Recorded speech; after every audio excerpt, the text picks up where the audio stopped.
C'est quoi concrètement être notaire ? Comment on gère une succession ? Combien ça coûte d'hériter et comment on l'optimise ? C'est le sujet qu'on va aborder aujourd'hui avec Léa, notaire en droit de la famille. Si l'émission vous plaît, n'hésitez pas à nous le dire en commentaire et abonnez-vous à la chaîne. Bonsoir Léa. Bonsoir Bastien. Vous allez bien ? Ça va et toi ? Oui. Léa, tu es notaire. Je suis tout à fait notaire. Pourquoi ? Qu'est-ce qui fait qu'on se réveille un matin et qu'on se dit j'ai envie d'être notaire ? On se réveille un premier matin en se disant j'irai bien à la fac de droit, d'abord. Alors, sans trop savoir quoi faire, il y a tellement de métiers que tu peux faire dans le juridique, c'est énorme. Donc, en fait, t'élimines. Et au fur et à mesure des années, moi, j'ai fait des stages les étés. Donc, j'ai d'abord fait stage chez des avocats en droit de la famille. Toujours été attirée par le droit de la famille. Mais après, j'ai étudié d'autres choses. Le côté vindicatif des avocats, c'était pas moi. Donc, après, j'ai fait un stage chez un juge. Je trouvais ça très intéressant, mais je m'y retrouvais pas. J'avais pas t'as pas la proximité avec le citoyen ou le justiciable. Ouais. T'es vraiment dans ta bulle. Et même si t'es un juge des tutelles, donc quelqu'un de très proche des gens, il y a quand même cette barrière où tu représentes une institution et t'es pas vraiment au contact des gens. Bref, on s'éloigne un peu. Mais en gros, pas juge. Et en fait, j'aimais toujours le droit de la famille. Et en Master 1, j'ai fait c'est très spécifique, de la liquidation de régimes matrimoniaux. Donc, tu as des régimes matrimoniaux quand tu es marié. Et tu dois les liquider au divorce ou au décès. Est-ce que tu peux me détailler un petit peu qu'est-ce qu'on appelle liquider des régimes matrimoniaux ? J'y reviendrai après, tu verras. Mais en gros, à ce moment-là, je m'en souviendrai du coup, parce qu'il y a vraiment un matin, et c'est plutôt un après-midi, je me retrouve à la bibliothèque, je suis en train de faire ce truc-là qui me passionne. C'est des calculs, alors que moi, je suis pas une matheuse à la base. Ça se dit matheuse ? Pas. Et là, je relève la tête et je regarde ma pote de fac et je lui dis il y a des gens qui font ça toute la journée ? Et elle me dit les notaires. Et je lui réponds je serai notaire. Okay. Je te jure que c'est vrai. Non, mais après, chacun découvre sa vocation. On vocation. était à 10 jours de la clôture des inscriptions en Master 2. Et t'étais inscrite à rien ? Je m'étais inscrite à droit privé général, qui est le fourre-tout des gens qui savent pas ce qu'ils vont faire. Et voilà, je m'inscris en Master 2 droit notarial, je suis prise et... Depuis, tu files le parfait amour avec le métier de notaire. Ouais, j'ai découvert le métier après m'être inscrite et ça va ? en Master. Ça t'a plu ? Ouais. Donc tu es notaire spécialisé en droit de la famille ? Absolument. Ce qui veut dire que tu traites quoi comme affaire ?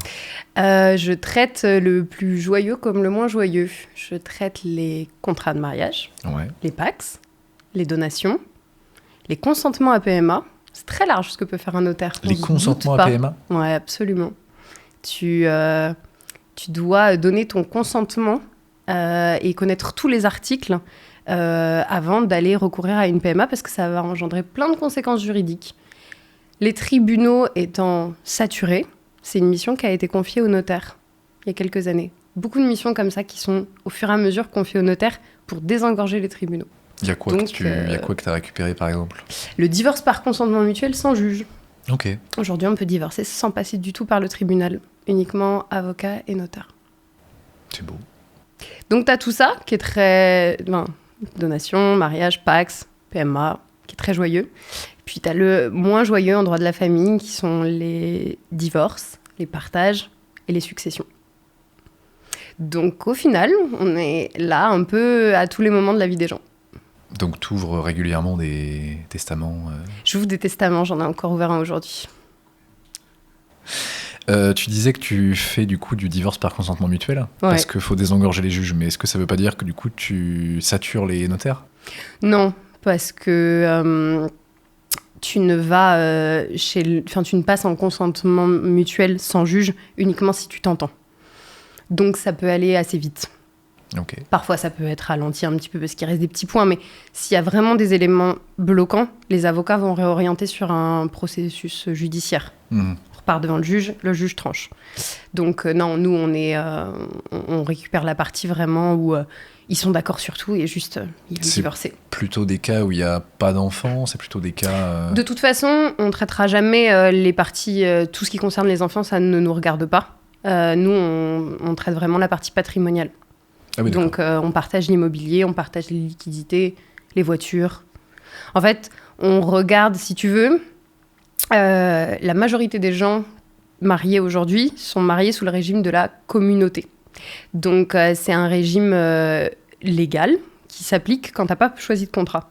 Et la communauté, c'est qu'à partir du moment où tu es marié, tout va dans la communauté, tout ce que tu auras acheté après ton mariage ou toutes tes liquidités, tous tes revenus. Donc en fait, on fait à un moment, on s'arrête, vu qu'ils veulent arrêter. On fait un grand aperçu de tout ce qu'il y a dans le patrimoine. La maison, les comptes bancaires, les voitures, des épargnes. Les enfants ne sont pas compris dedans. Et puis tu divises. Et voilà, s'il y en a un qui récupère la maison, généralement, il récupère le prêt qui va avec. Et puis, s'il reste un peu... si c'est encore inégalitaire, il verse une soulte à l'autre. T'as un lien avec les... Enfin, je veux dire, si les gens ont fait un contrat de mariage ou non, ça fait une différence ? Ouais, complètement. Quand tu fais un contrat de mariage, le régime qui est le plus choisi par ceux qui font un contrat, et donc qui décident de déroger à la règle de la communauté, c'est la séparation de biens. Donc là, tes revenus, ils sont chacun à les siens. Et au moment de la liquidation, c'est pas pareil parce qu'en fait, tu ne partageras que ce qui a été commun. Donc, si tu as décidé, par exemple, d'acheter une maison pour 50-50, tu seras indivisaire, tu ne seras pas en communauté. Il n'y a pas besoin de liquider la communauté. Tout dépend, en fait, de si tu as choisi de partager, de faire un pot commun ou pas. C'est plus rentable pour toi de faire un contrat de mariage ou de ne pas en faire ? Toi qui t'es mariée, t'as fait un contrat de mariage ? Ouais, j'ai fait un contrat de mariage. Mais les cordonniers, le mieux chaussés. Non, tout dépend de ton métier, enfin les métiers, et comment tu fonctionnes au quotidien. Parce qu'en fait, aujourd'hui, les gens qui se marient, ils habitaient déjà ensemble, ils vivent déjà ensemble, ils ont déjà un fonctionnement. Il faut que le contrat de mariage qu'ils choisissent reflète comment déjà ils fonctionnent. T'as 4 régimes en France. T'as la communauté légale, donc le plus courant. La séparation de biens, on le conseille pour les gens qui ont des professions d'entrepreneurs ou des professions libérales. Parce qu'en fait, en faisant ça, tu protèges le patrimoine de l'autre. Si jamais un jour un créancier vient frapper à la porte et dit « je veux récupérer mes sous ».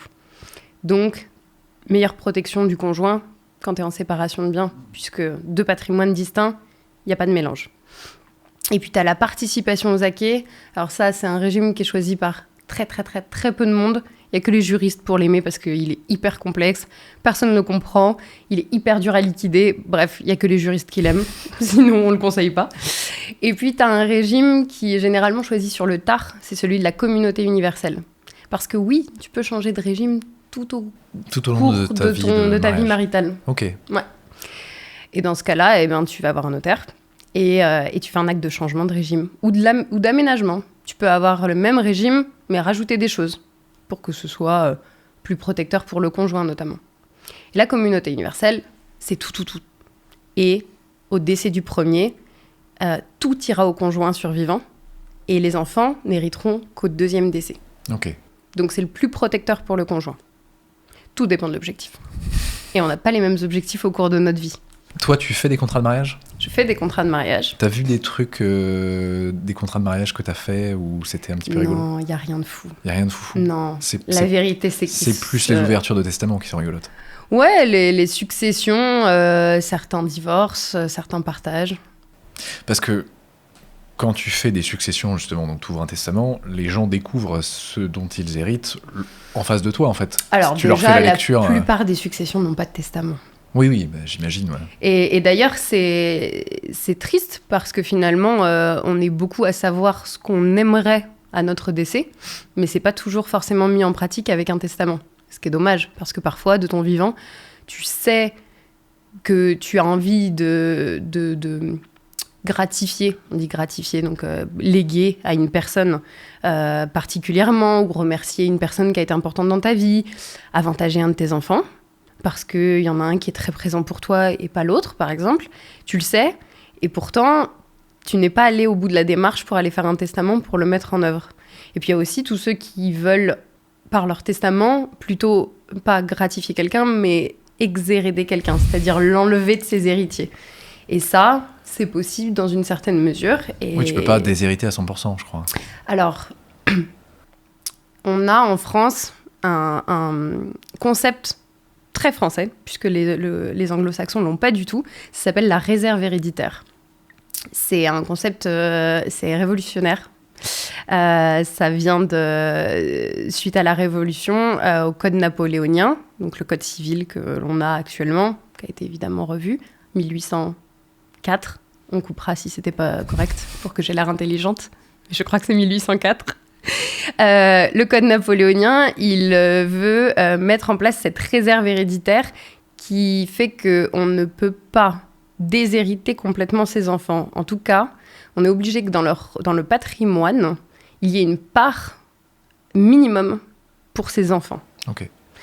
Cette part, elle dépend de combien tu as d'enfants. À un enfant, la moitié du patrimoine doit revenir à l'enfant, l'autre moitié, tu en fais ce que tu veux. Ce que tu veux, ça s'appelle le disponible, la quotité disponible. Mmh. Tu le lègues à qui tu veux, c'est ton bon droit. Et si tu fais pas de testament, ça revient quand même à ton enfant? À l'intégralité. Ok. C'est lui ton héritier. Ensuite, si tu as 2 enfants, c'est 1/3 chacun et 1/3 de disponible. Et 3 enfants et plus, ils se partagent les 3/4. Et le dernier quart restant, tu en fais ce que tu veux. Mais ça n'empêche pas de prévoir un légataire universel. Tu peux très bien, même avec des enfants, dire, je sais pas, j'ai 2 enfants, il y en a un que j'adore, il y en a un que je déteste, à qui je ne parle plus. Mon enfant que j'adore, je le nomme légataire universel. Il aura l'intégralité de ma succession, et donc tout mon patrimoine, et s'il y a une maison, eh ben, elle sera pour lui, à charge pour lui, de verser à l'autre enfant sa part de réserve, mais il peut lui verser en liquidité. Il peut lui donner tel ou tel bien, tant que ça fait sa part, c'est bon. Donc en fait, en faisant ça, t'exhérèdes pas ton enfant, puisque tu n'as pas le droit. Il a quand même sa part minimum, mais il choisit pas ce qu'il veut dans le patrimoine, et il a vraiment le minimum de ce que la loi lui accorde. Ça, c'est très français. Il y a des politiques qui veulent revenir dessus. Hein. Il y a un vrai sujet. Hein. Ça arrive régulièrement quand tu fais des successions, qu'il y ait ce genre de choses? Non, on a une majorité de successions qui se passent Ça t'est bien. arrivé d'avoir des enfants déshérités et qu'ils l'apprennent au moment où ils arrivent dans ton bureau? Il y a très peu de temps, genre 2-3 jours. Ça s'est pas très bien passé. Bah, tu sais, on voit les gens à des moments où c'est dur parce que il y a le deuil, il y a... En fait, de manière générale, les gens, quand ils viennent nous voir, ils sont jamais complètement dans leur état normal. Soit il leur arrive un truc super, il y a un peu l'euphorie de l'acquisition, il y a l'euphorie du mariage, il y a l'euphorie de la donation. Soit il y a quelque chose de lourd qui vient, t'arrives avec ton divorce, t'arrives avec ton deuil, et ça, c'est compliqué de recadrer, en fait, parce qu'on n'est pas inhumain, donc il faut toujours être conscient que les gens, ils ont besoin d'être écoutés, d'être entendus, et cette dame, bah, il fallait qu'elle décharge, hein, en apprenant que sa maman l'avait déshéritée. En plus, c'était un testament qui datait, donc... Et puis après, quelques jours, elle s'est reposée, quelques semaines, et puis... En fait, on s'entendait pas si bien que ça. Oui, on s'était éloignés. Oui, elle préférait clairement mon frère. Oui, elle voyait tout le temps mon frère. Moi, elle me voyait pas. Oui, mais n'empêche que tu peux le prendre quand même un peu mal, de te dire que ton parent a pris le temps et l'énergie de faire un truc pour te dire je ne veux pas qu'elle ait quoi que ce soit. Complètement. Quand les gens viennent nous voir pour nous dire qu'ils veulent faire un testament dans cet objectif-là, moi je leur conseille systématiquement d'expliquer pourquoi. Soit tu le fais de ton vivant, soit si tu t'en sens pas le courage, tu le mets dans ton testament. T'expliques, simplement. Tu dis que tu veux pas l'écarter lui, mais que tu veux avantager celui qui a été plus présent pour toi. Ça ne... De toute façon, à la fin... tout ça, il reste que les vivants. Hein. Lui, il est plus là, le défunt, pour en entendre parler. Donc, c'est quand même moins violent si tu l'expliques dans ton testament. Et ça déchire pas des familles? Enfin, je veux dire, tu vois, des fratries ou des... En fait, si tu veux, elles sont déjà très, très fissurées quand elles arrivent dans ce contexte-là. Même si elles n'étaient pas encore au courant du testament, en fait, quand tu creuses un peu, c'est déjà des frères et sœurs. Où il y a y a eu une rivalité, il y a eu un sujet, il y a eu des préférences par les parents. Et donc, en fait, ils sont déjà pas les meilleurs amis du monde, généralement. Mais tu le découvres pas toujours au premier regard parce que tu peux très bien venir chez le notaire avec ton armure et être blindé. Et oui, on s'entend tous bien, bien sûr. Bien sûr qu'on n'est que 4 frères et sœurs. Donnez la thune. Non, il n'y a personne d'autre. Et après, toi, tu grattes. et tu te rends compte qu'il y a un petit frère ou une petite sœur. Non, généralement un grand frère ou une grande sœur. Est-ce que tu ferais référence à une anecdote que tu m'as teasée il y a peu? Ah oui, c'était drôle ça. On en a tous les jours. On a tous les jours des histoires comme ça? Honnêtement, en droit de la famille, t'es au cœur de leur famille, hein, de l'humain. Et oui, tout ça, c'est que du sentiment, c'est que de l'émotion. Nous, on est là pour mettre un cadre juridique, pour leur dire voilà ce que dit le droit, voilà ce que vous pouvez faire, voilà ce qu'il peut être intéressant de faire pour vous, fiscalement, dans une idée de transmission, dans une idée d'avantage, dans une idée de protection. Mais en fait, tout ça, derrière, c'est du ressenti, c'est de l'émotion qui les guide. Après, il faut nous réussir à canaliser ça. Est-ce que c'est du ressenti? Oui, j'ai eu une succession où ça partait très mal. Déjà, la maman, elle avait déshérité, ce qu'elle ne peut pas faire, l'un de ses enfants, au profit de l'autre. Donc, elle avait tout légué à l'un. Donc, déjà, petite ambiance entre les deux frères. Et puis, celui qui avait tout reçu décède quelques années plus tard. Donc déjà, on n'a pas... la succession est toujours en cours, elle est bloquée. Enfin, ils sont pas d'accord. Il y en a un qui veut tout récupérer, qui veut pas verser sa part à l'autre. L'autre, voilà. Donc déjà, là, tu as une bonne ambiance, mais il meurt. Et c'est pas réglé. Tu peux pas faire la succession si les deux héritiers n'ont pas signé en mode on est d'accord et tout va bien. Nous, on n'est pas juge. Donc on tranche pas. On force personne à signer, on peut pas. Ok. Donc, on ne peut faire que de l'amiable. Parfois, ça se passe très bien et donc il n'y a même pas de sujet. Tout se signe normalement. Parfois, il y a des petites réticences, ça coince, il y en a un qui est en désaccord, il y en a un qui veut faire chier. Pardon, clairement, ça arrive aussi, il y en a un qui a juste envie de bloquer les autres. Parfois, il faut juste discuter, comprendre les positions de chacun. Et puis, on arrive, après quelques mois, quelques années, à trouver une solution. Et puis parfois, tu as un blocage tel que nous, ça y est, notre mission, elle est terminée, on ne peut pas aller plus loin, on ne pourra pas les forcer. Donc là, il faut qu'ils se tournent vers des avocats et il y a une action en justice à... Juste avant de revenir sur l'histoire des deux frères, c'est quoi ta succession la plus longue? Les deux frères, je crois qu'elle est toujours en cours quelque part. Non, mais il est mort, lui. Ah oui, mais ça continue. Il y a des gens qui restent.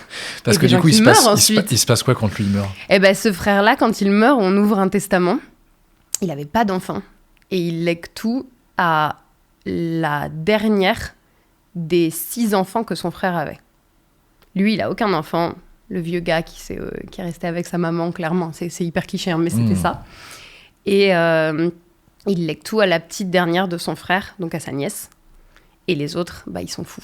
Parce que déjà qu'il avait tout récupéré de la mamie, en plus, il verse tout à la petite sœur. Et cette succession, il y avait eu plein de rebondissements, mais un jour, je me retrouve à avoir une collaboratrice d'une autre étude au téléphone. Puis je lui dis, mais est-ce que vous savez le pourquoi ce testament? Parce qu'il vient tout empirer. Et elle me dit, ah, mais vous n'êtes pas au courant Mais c'est parce que c'est sa fille. Mais comment ça, c'est sa fille? Bah non, c'est sa nièce. Ah bah non, il l'a eu avec sa belle-sœur. La petite dernière, c'est pas la fille de Jackie, c'est la fille de Michel. Et Michel, du coup, il a tout légué à sa vraie fille. C'est pour ça que c'est la seule fille de la fratrie d'ailleurs. Non, c'était mélangé, mais c'était la bonne petite dernière. Il y avait un décalage... assez important. Décalage d'années, Bonne ambiance. Est-ce qu'ils le savaient, tous, autant qu'ils étaient? Est-ce qu'ils s'en doutaient pas un peu? Maintenant, ils s'en doutent encore plus. On n'a rien dit. Ah oui, je sais, mais bon, quand c'est la petite dernière qui a tout et que t'avais déjà des petits doutes, à mon avis... Pour peu qu'elle ressemble un peu à tonton. Ça arrive souvent, ces histoires d'enfants cachés ou de... Alors, Dès qu'on a un doute, parce que ça peut arriver, parce que les gens ont des vies, et ça sera de plus en plus fréquent que les gens ont une vie avant de rencontrer la personne avec qui ils la terminent. Dès qu'il y a un doute dans les dates, un service militaire un peu long, un endroit où il était encore pas marié. Enfin, je sais pas, on a plein d'indices, mais en gros, dès qu'on a un doute, on doit faire des recherches. Et si on n'a pas de possibilité, nous, à notre échelle, de les faire, on doit mandater un généalogiste. Ça, c'est un métier passionnant, si tu trouves un généalogiste interviewé. Avis aux généalogistes, c'est très, très intéressant. Et eux, ils cherchent. Soit, on peut les mandater pour 2 raisons. Soit, on n'a aucun héritier. On ne sait pas du tout qui sont les héritiers de la personne, parce que ça arrive. C'est peut-être le cas le plus courant. Non, le cas le plus courant, c'est le deuxième, ouais. C'est quand tu as déjà des héritiers et tu lui demandes de te confirmer ce que tu as. Ça s'appelle la dévolution. Une dévolution successorale, c'est qui sont mes héritiers. Et on lui demande de confirmer la dévolution. Mais ça, c'est pas à chaque fois. C'est quand toi, t'estimes qu'il y a des doutes. Quand il y a un doute ou quand la personne n'avait vraiment pas d'enfant, moi, je vérifie systématiquement. Ok. Parce qu'il y a cette réserve. Donc, s'il y a 0 enfant et qu'il a tout légué à son voisin, je veux quand même m'assurer qu'il avait vraiment 0 enfant. Et pas qu'il a juste coupé les ponts avec la maman quand le bébé avait 1 an. Et voilà. Mais dans quel cas, j'ai un héritier réservataire qui se promène. Mais quand tu as des doutes, mais que la personne a déjà des enfants, peut-être qu'il y en a d'autres quelque part. C'est ça que tu me dis, c'est le premier là, cas. Là, je demande à confirmer la dévolution. Mais il y a probablement des fois où tu n'as pas eu de doute, alors qu'en fait, il fallait qu'il y ait des doutes. Sûrement que tous les notaires qui sont passés, partis à la retraite ont vu un dossier un jour passer et peut-être. Ça arrivera de plus en plus, c'est compliqué. Parce que je vais retrouver mes mots. On se déplace énormément. On a 10 000 vies dans une vie. Donc en fait, c'est tout à fait possible. Et puis il paraît que 5 à 10% des enfants ne sont pas les enfants de leur père. Ça, c'est autre chose. Mais ce qui compte en France, c'est pas le biologique, c'est la filiation. C'est la filiation ? Absolument. C'est le nom de famille d'avoir déclaré la personne. Okay. Ah oui, parce que si t'es pas déclaré, t'es pas dans la réserve. Non. Ah bon ? Sauf à faire une déclaration posthume avec un ADN. Je sais même pas. Jamais été confronté. Ouais, mais dans le cadre, par exemple, de la dernière de la fratrie, là. Elle a un père. Elle a un père à l'état civil. Mais son père, du coup, c'est son oncle. Non, c'est son vrai père. On changera pas. C'est pas le biologique qui compte. Ah oui, d'accord. Ah oui, c'est son oncle biologique. Du coup, c'est son oncle biologique. Super. Son père, c'est celui qui l'a reconnu. Ok. S'il n'y a pas eu de contestation de la reconnaissance, si la filiation est établie en droit français, on considère que dans l'intérêt supérieur de l'enfant, on ne vient pas mettre le bazar dans une filiation. Ouais, d'accord. Ça a été tout le sujet de la PMA et de la GPA. Ouais, tu peux pas provoquer un test ADN pour voir si c'est vraiment test de paternité et tout ça. Exactement, le père, c'est le père d'intention. Après, on ne saura jamais. Hein. Les tests ADN en France, c'est compliqué.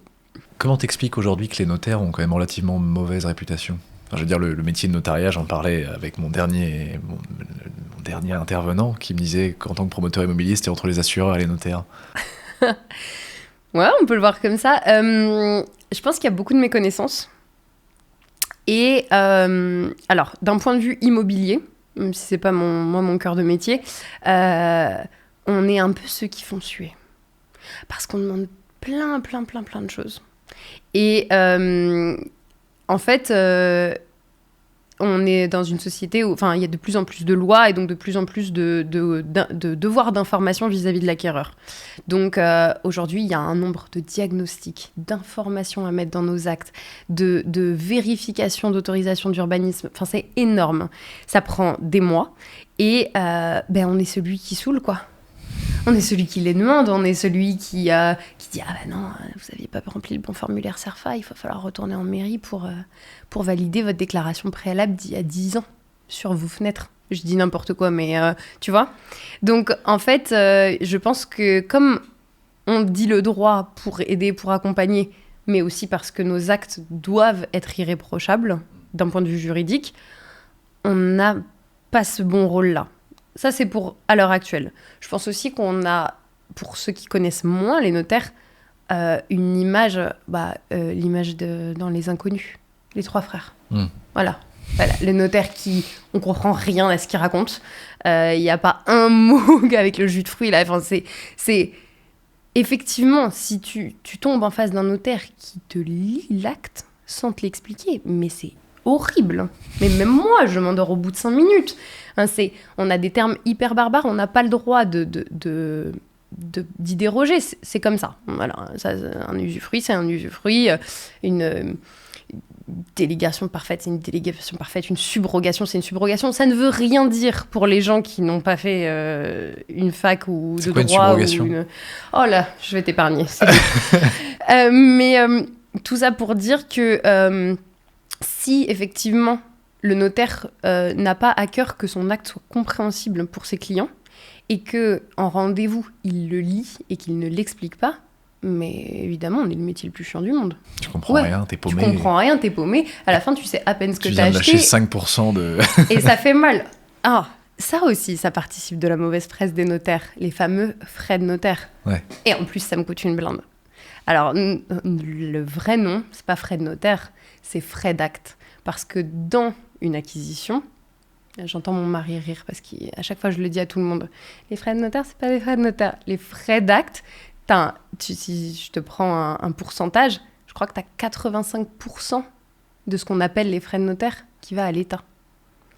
Ensuite, tu as des tarifs de formalité, de dépôt, de machin. Et après, tu as la rémunération du notaire. Il reste 200 balles. Non, il reste pas 200 balles. C'est proportionnel au prix de vente.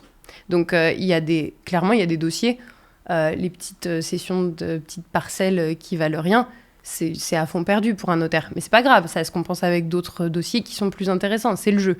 Mais tout ça pour dire que ce petit pourcentage qui reste en rémunération, qui est intéressant sur une vente, je dis pas du tout le contraire, je veux pas pleurer notre métier, tout va bien, mais étalé sur 3 mois de dossier avec un collaborateur, un notaire, un formaliste, un comptable, des locaux, en fait, il n'y a rien de délirant. Mais c'est sûr que si on continue d'appeler les frais d'acquisition les frais de notaire, évidemment, on a l'impression qu'on se met 15 000 € dans la poche à chaque vente. Non. C'est dommage. Sinon, tu serais parti en... Sinon, je ferais l'IMO. En parlant de frais et tout ça, les frais de succession, combien ça coûte d'hériter ? Combien ça coûte d'hériter ? Tout dépend de ton lien de parenté avec le défunt.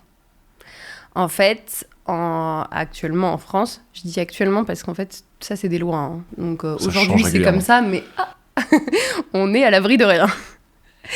Actuellement, pour prendre le schéma le plus classique où ce sont les enfants qui héritent de leurs parents, tu peux recevoir, sans payer de droits de succession, jusqu'à 100 000 € par parent et par enfant.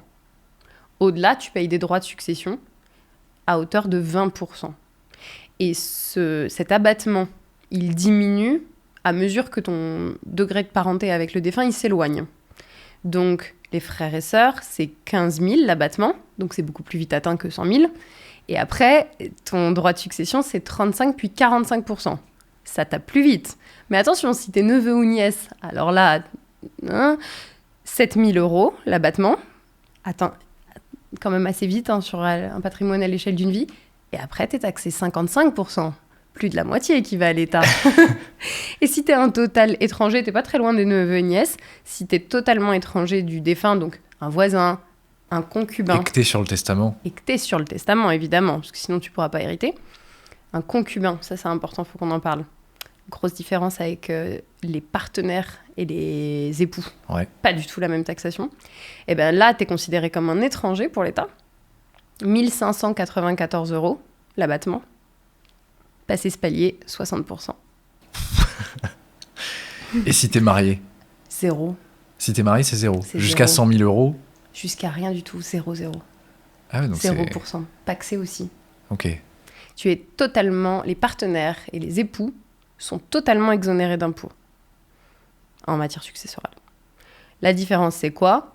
Les époux, tu es héritier automatiquement en étant marié avec la personne, sauf si tu en décides autrement par testament.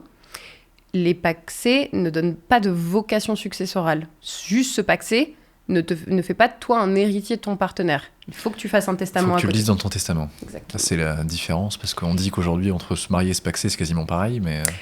La grosse différence, ça va être ça. Mais une fois que tu as fait ton testament, il n'y a plus de différence. Non, la grosse différence, c'est la pension de retraite. On n'a pas de pension de retraite tu reçois pas la pension de retraite de ton partenaire. Si t'es paxé et pas marié. Ok. Voilà, aujourd'hui, elle est là, la différence. Mais je crois qu'il y a certains politiques qui veulent le faire sauter. Il n'y aura plus de différence. J'avoue, ça me parlait pas forcément, parce que j'en suis encore un peu loin. Un petit peu. Mais ça, c'est très important parce que quand y a des gens qui viennent nous voir pour acheter, il y a beaucoup de gens qui viennent nous voir, ils n'ont encore aucune protection autour d'eux. Ils sont juste amoureux, ce qui est déjà très bien. Pour acheter, c'est mieux. Enfin, en tout cas, pour acheter en couple, c'est mieux. Et ils viennent sans rien, ils sont juste concubins. Et là, on leur dit, attention, si vous achetez tel quel et que vous ne faites rien, s'il vous arrive quelque chose demain et que vous n'avez pas d'enfant, votre moitié de maison, elle sera pour vos parents et pour vos frères et sœurs. Donc le survivant des deux, il va se retrouver en indivision avec son ex-belle-mère, son ex-beau-père et ses ex-beaux-frères et belles-sœurs. Généralement, c'est pas ce qu'on veut. Donc, on leur dit, dans ce cas, faites un testament. Mais attention, si vous ne faites qu'un testament sans faire le pacte qui va avec, il faudra verser 60% à l'État. Autant dire que ça fait mal. Si tu récupères... La maison vaut 200 000. Tu récupères la moitié, 100 000. Tu as un petit abattement de 1 500 €. Et pour tout le reste... 60 000 qui partent à... 60 000 qui partent... Ah bah non, plus que ça. Enfin non, si, parce que... Ouais, c'est ça, 60 000. Ouais, après, il y a des liquidités, il y a voilà. Mais 60 000 qui partent à l'État. Généralement, ça signifie vendre la maison, ça signifie on les a pas, donc... Comment t'évites... par exemple, tu veux donner à... Je sais pas, t'as pas forcément d'enfants, tu sais que c'est tes neveux et nièces qui vont hériter. Comment t'évites... La taxation qui fait mal. La taxation. Tu donnes de ton vivant ? Tu peux donner de ton vivant, puisqu'en fait, cet abattement dont on a parlé... il se régénère tous les 15 ans. Il est le même que tu te donnes de ton vivant ou par transmission successorale. Ah, donc tu peux pas l'éviter même de ton vivant. C'est-à-dire que si de ton vivant, tu veux donner 100 000 balles à ta nièce... On a juste à des droits de donation, mais le calcul, il est le même. Non, il est le même. Donc tu as le même abattement. Donc tu peux pas donner d'argent à tes neveux et nièces. Tu peux, dans la limite de l'abattement. Enfin, tu peux sans payer de la... Voilà. Sans payer, voilà. Après, il existe un abattement spécial pour les sommes d'argent qui a un autre calcul de ton vivant, quand tu as moins de 80 ans. Mais sinon, non. Qu'est-ce que tu peux faire ? Tu peux aller voir ton notaire. Non, tu peux donner. Donc, tous les 15 ans, déjà, t'en sors un petit peu. Tu peux faire des plus ou moins jolis chèques à Noël, tant que c'est pas considéré comme une donation déguisée. Qu'est-ce qu'une donation déguisée ? C'est une donation qui aurait une somme trop importante pour avoir l'air d'être un cadeau de Noël ou un cadeau d'anniversaire. Mais ça, il n'y a pas de montant, parce que ça dépend du patrimoine de chacun. Oui, bien sûr. Si t'es millionnaire et que tu donnes 5 000 balles à chacun de tes neveux et nièces... Une bagatelle. Voilà. Donc tu peux. Pour un patrimoine de millionnaire, dans l'usage. Ça va. Ouais, bien sûr. Pour ton enfant, oui, c'est un minimum. Mais effectivement, il faut que ça reste cohérent. Il ne faut pas que l'administration fiscale ait l'impression que tu fais des donations déguisées. Et après, tu peux filouter en faisant des montages financiers, des holdings, Tu peux faire plein de choses. Tu peux placer en assurance vie. Si tu le fais avant tes 70 ans, la fiscalité est plus avantageuse. Tu peux acheter en démembrement ou faire une donation en démembrement. Alors, c'est le fameux jus de fruits.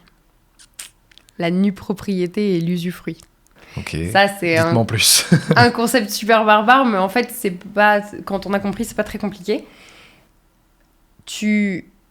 Dans la pleine propriété, aujourd'hui, tu es plein propriétaire de ta voiture. Impossible de faire un démembrement sur une voiture, mais admettons. Imaginons, tu es plein propriétaire de ta voiture. Dedans, tu as la nue propriété et l'usufruit. La nue propriété, c'est la propriété de la carrosserie. Ça marche pas très bien avec une voiture. Imagine un verger. T'as un verger avec des pommiers. Le nu propriétaire, il est propriétaire du sol. Des arbres, etc. Et l'usufruitier, il a le droit de récolter autant qu'il veut toutes les pommes. Les fruits. C'est vrai, ça s'appelle comme ça, hein ? Ah oui. Ouais, l'usufruit. Ok. Donc ça, c'est un montage qui est très intéressant, notamment en donation. De ton vivant, tu peux donner la nue propriété à tes enfants. La nue propriété d'un bien immobilier. En leur donnant la nue propriété, tu la valorises forcément moins cher que la pleine propriété. Puisque tu t'es gardé la jouissance, tu t'es gardé l'usufruit. Donc toi, tu peux continuer à l'utiliser de ton vivant. Tu peux continuer, si tu le loues, à percevoir les loyers. Ça reste toi qui en profite, quand on a la fameuse jouissance. Jusqu'à ton décès. À ton décès, ton usufruit s'étend et il rejoint la nue propriété pour reformer de la pleine propriété. Donc, on récupère le package sans passer par la case succession. Ah ouais, d'accord. Donc c'est une manière de... Transmission anticipée. Tu filoutes un peu. Moins... C'est légal, hein. Tout ce qui est le plus légal, c'est juste que tu transmets, en transmettant de la nue propriété, tu la valorises forcément moins que la pleine propriété.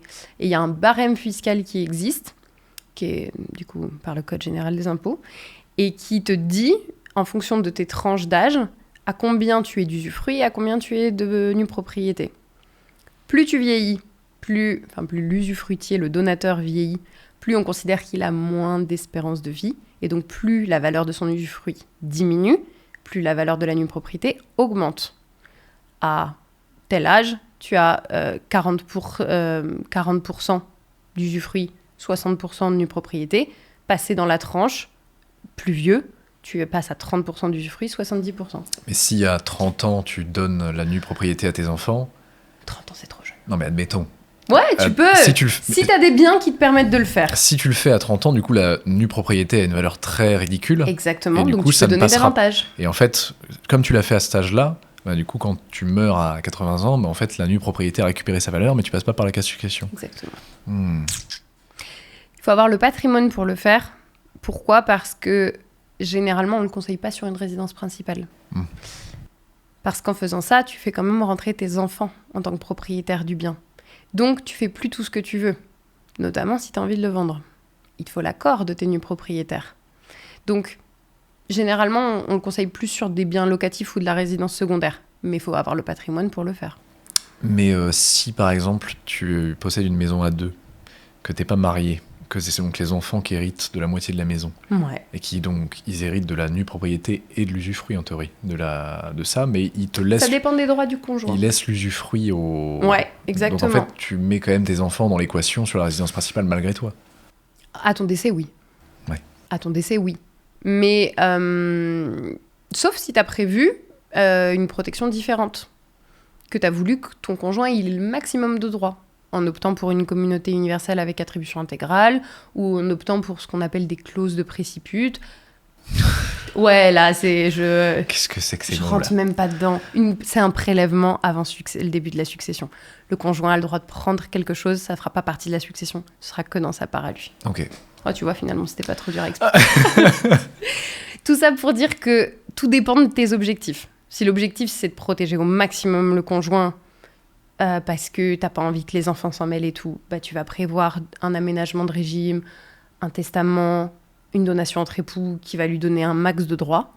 Si l'objectif, c'est de transmettre parce que t'as un patrimoine conséquent, que tu t'entends bien avec tes enfants et que faut liquider parce que sinon, ils vont avoir beaucoup de droits de succession, bah là, t'anticipes et t'essayes de faire en sorte de pas trop traîner pour faire une donation.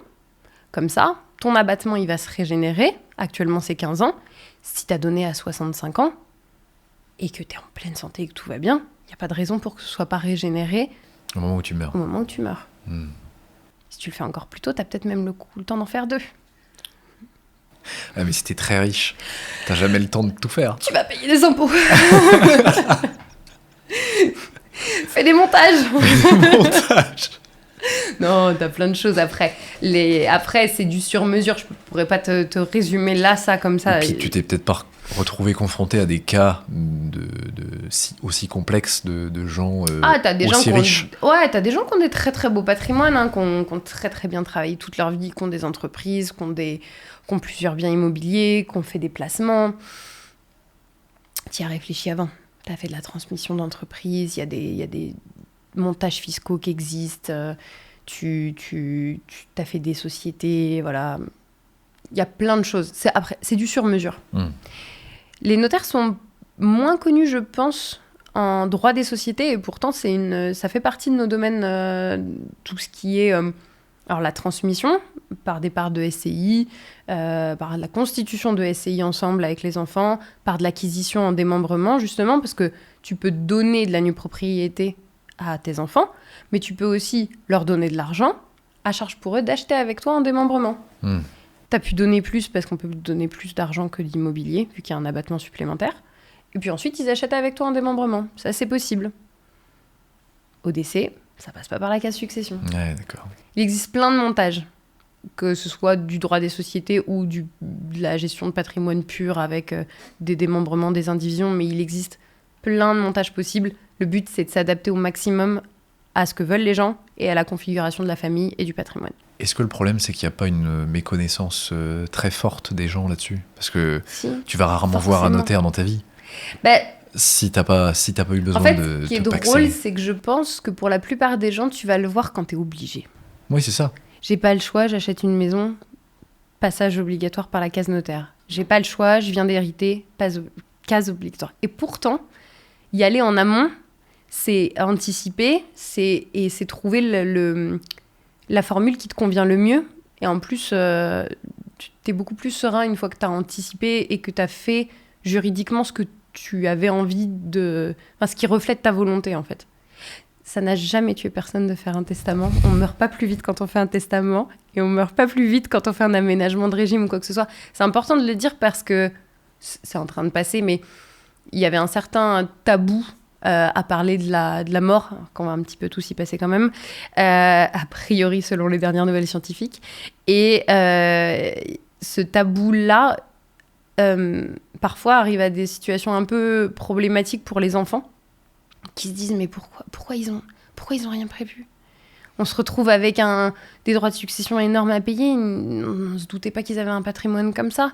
Et puis j'allais te dire, t'as probablement des fois où t'as des gens qui arrivent justement pour leur succession, ou même des époux ou des concubins qui arrivent pour leur succession sans savoir qu'en fait ils vont se retrouver avec 60% de... Alors aujourd'hui, j'ai envie de te dire que normalement, si tu as eu l'idée de faire un testament suite à une acquisition, le notaire t'a fortement mis en garde sur la conséquence d'une absence de Pacs ou de mariage, mais de Pacs à minima.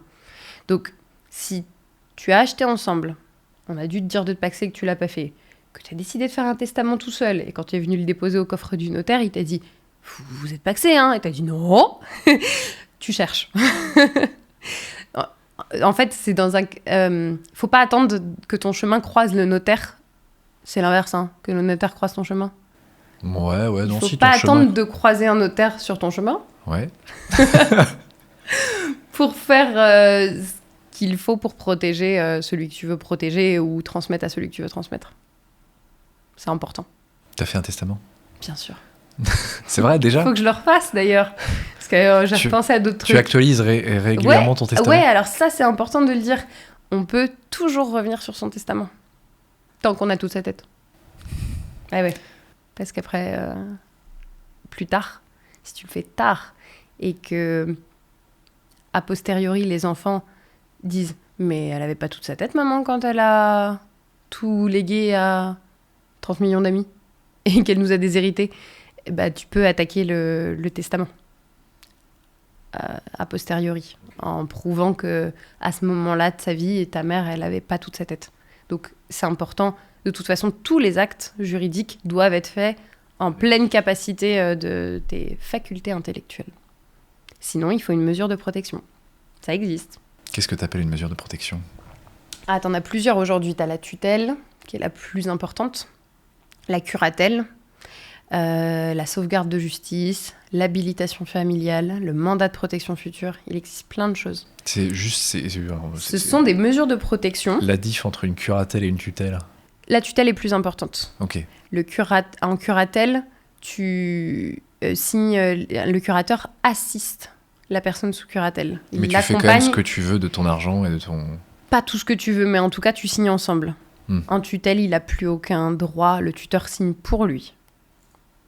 Voilà, c'est la différence. Très bien. Principale. Mais c'est important aussi, ça c'est un des rôles du notaire, d'anticiper la perte de tes facultés intellectuelles. Tu peux faire chez un notaire ce qu'on appelle un mandat de protection future. Tu décides d'avance, en pleine conscience, qui s'occupera de gérer tes biens et ta personne si tu perds tes facultés. Et en faisant ça, t'évites tout le système judiciaire de la mise en place de la curatelle, de la tutelle, et t'évites aussi la nomination d'un curateur ou d'un tuteur externe. Une association, il existe des associations tutélaires en fait, mais c'est des personnes extérieures à tu peux choisir famille, quelqu'un de ta famille pour être ton tuteur. Ou même un voisin, un ami de confiance, quelqu'un... N'importe qui. Tu peux le choisir de ton vivant, dans le mandat de protection future. Pour d'avance prévoir que si tu commences à perdre, on pourra actionner avec un certificat médical ce mandat de protection future.